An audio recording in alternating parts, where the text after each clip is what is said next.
आपकी सर? हमारी सबसे बड़ी मांग है साहब, इस मुलजिम को पकड़ा जाए और इसकी तह तक जाया जाए, हमारा इंसाफ दिलाया जाए। ये इकल्ले का आदमी का काम नहीं है, पड़ी अंदर बहुत बड़ा रचा हुआ है, इसके पीछे कौन है, किसने करवाया, क्या है, ये तह तक जाके मुझे इंसाफ चाहिए और इसको फांसी की सजा दी जाए। मुलजिम को, इसके माँ बाप को भी जेल भेजा जाए, इसके घर पे बुलडोजर चलाया जाए और इसको गिरफ्तार करके इसके सब पूछो कि इसने कैसा निर्णय क्यों की, किसे कहने पे की, किसने करवाई, ये पीछे कौन है, ये पता लगाइए साहब। और जो समाज कहेगा वही सर्वोपरि में 36 कौम हमारे साथ है, जो वो कहेंगे वो होगा। मुलजिम चाहिए, हमें इंसाफ चाहिए बस। 27 तारीख को अनिता जी का 3 बजे घर से जाना एक ये बहुत बड़ी चिंता का विषय है। इसके अंदर उनके सामने जो पड़ोसी है, दुकान उनकी सामने है, कोई मंजू नाम की महिला भी है, कोई सुनीता नाम की महिला भी है। उनके कहने से वो गए हैं। उसके बाद आगे टैक्सी में उनको बोला कि कार में बैठो आप। कार में वो बैठे नहीं, क्या नहीं मैं मेरी टैक्सी से चलूँगी। टैक्सी वाला वहाँ पे छोड़ने के बाद सूत्रों के हिसाब से उसकी वजह से इन लोगों को, परिवार को पता चला है कि भाई इसको कहाँ उतारा गया है। तो इस तरीके से महिला को बगला कर, बुला कर और आप निर्मम हत्या करके क्या जताना चाहते हो? हम कोई न कोई हिंदू मुस्लिम कर रहे हैं, हमने तो एक ही एक महिला की हत्या हुई है, उसके लिए हम धरना देंगे। ये घटनाक्रम हुई है बहुत दुर्भाग्यपूर्ण की बात है और जिन्होंने ये घटना की यानी ये हत्या की है अनीता की, ये 6 टुकड़े किए हैं, जब तक उस हत्यारा को गिरफ्तार नहीं किया जाए, जब तक ये बॉडी वहाँ से नहीं हटेगी और वहाँ धरना प्रदर्शन रहेगा, उग्र प्रदर्शन रहेगा। मेरा यही पुलिस प्रशासन से निवेदन है, जोधपुर प्रशासन से निवेदन है, जैसे तैसे करके उसको गिरफ्तार किया जाए और उसको उचित दंड दिया जाए और इसको फांसी लगाया जाए या गोली लगाई जाए, इसको जैसे तैसे करके इसको खत्म किया जाए। क्यों ऐसा क्यों किया, क्यों ऐसा कुकर्म हत्या की है? इसलिए नहीं किया गिरफ्तार तो जोधपुर के अंदर उग्र प्रदर्शन हो जाएगा। इसलिए आपको संभाल नहीं पाओगे, आप जितने जल्दी से जल्दी होकर इसको गिरफ्तार किया जाए।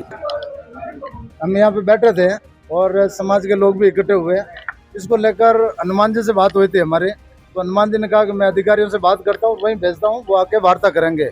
अब जब वार्ता हुई तो वार्ता में सिर्फ एक लॉलीपॉप दिया गया, कुछ नहीं, अपनी सफाई दी और उन्होंने खुद एक्सेप्ट कर लिया कि SHO ने जो हत्यारा है गुल मोहम्मद उससे बात की थी। तो ऐसे गैर जिम्मेदार अधिकारी को अभी तक लेके कैसे बैठे हैं, ये समझ में नहीं आ रहा है। और दूसरी तरफ कल इन्होंने जो प्रेस कॉन्फ्रेंस करके जो घटना बताई थी उसका स्पष्टीकरण दिया। कल तो इन्होंने मजाक बना दी थी पुलिस की, मतलब ये कही थी कि लूट के इरादे से हत्या की गई। मतलब एक समाज के अंदर क्या मैसेज जाएगा इतने बड़े IPS अधिकारी का? इनको ये चाहिए था कि जब तक मुलजिम हाथ में नहीं आए उससे पहले कोई तरह का स्पष्टीकरण नहीं दे। इन्होंने कह दिया लूट के इरादे से, तो लूट कैसे करेगा कोई आदमी? अभी इनको पूछा तो बिल्कुल मुकर गए। ये कह रहे हैं कि भाई मैंने तो इसलिए कहा था कि उसकी पत्नी ने कहा था। जब उसकी पत्नी को आपने मुलजिम नहीं बनाया, उसको कह रहे हैं कि शरबत पिलाया था, तो DCP साहब एक शब्द भी नहीं बोल पाए। शरबत जब PM नहीं हुआ तो उससे पहले कैसे शरबत मान लिया?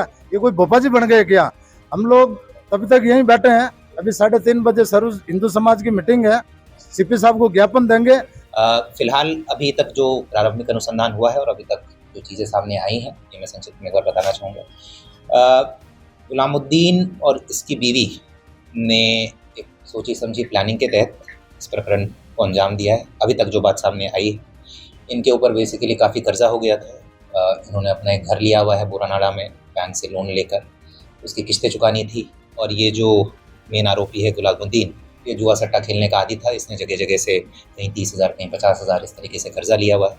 तो उस कर्जे को चुकाने के लिए इस महिला को बेसिकली अपने घर बुलाया और गुलामुद्दीन और ये महिला आपस में परिचित थे।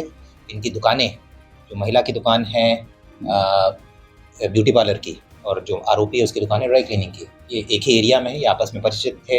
इनके कॉल डिटेल से भी पता चल रहा है कि बातचीत भी होती थी इनसे और CCTV में भी दिख रहा है कि महिला अपनी मर्जी से इसके घर जा रही है।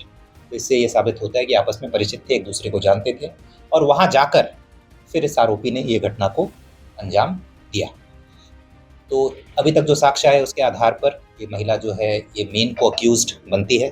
प्लानिंग में भी और फिर एविडेंस को छिपाने में भी, एविडेंस को डिस्ट्रॉय करने में भी इसके विरुद्ध धारा लगेगी।